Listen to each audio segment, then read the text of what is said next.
Amreli civil હોસ્પિટલની પાછળ સેવાના ઓઠે ચાલતા અન્ન ક્ષેત્રમાં માનવતાને લજવતી ઘટના સામે આવી છે. ભૂખ્યાને ભોજન કરાવવાના પવિત્ર હેતુથી ચાલતા આ સ્થળે સંચાલકોએ પોતાની અસલી અને ક્રૂર માનસિકતાનું પ્રદર્શન કર્યું છે.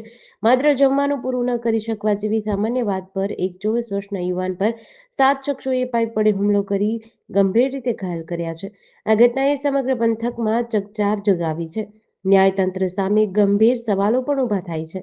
બનેલી ઘટના અનુસાર ગોપાલ ગ્રામનો મહેશ પ્રેમજીભાઈ રાઠોડ નામનો યુવાન સિવિલ હોસ્પિટલ પાછળ આવેલા અન્ન ક્ષેત્રમાં જમવા ગયો હતો. જમતી વખતે અચાનક તબિયત લથડતા અને ઉબકા આવતા યુવકે પોતાની થાળીમાં થોડા દાળ ભાત બાકી રાખ્યા હતા.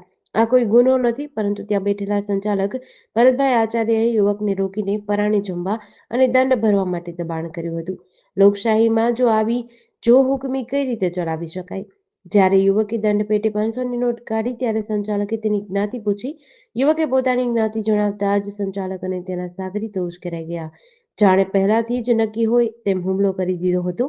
ભરતભાઈ આચાર્ય, કાળુભાઈ, હીરાભાઈ કુમાણ, ચતુરભાઈ દાફડા સહિતના 7 શખ્સોએ એકસમ થઈને નિસહાય યુવકને પ્લાસ્ટિકના પાઇપ વડે માર માર્યો. આ હુમલો એટલો ભયાનક હતો કે યુવકનો ડાબો હાથ ફ્રેક્ચર થઈ ગયો છે અને તેને ગંભીર ઈજા પહોંચી છે. સેવાના નામે ચાલતી આ સંસ્થાઓમાં શું હવે જ્ઞાતિ પૂછીને લોહી વહેડાવવામાં આવશે તેવા સવાલો પણ ઉઠ્યા છે. શું ગરીબ અને સામાન્ય માણસ માટે અન્ન ક્ષેત્રના દરવાજા હવે જોખમી બની ગયા છે? તે પણ એક મોટો સવાલ છે.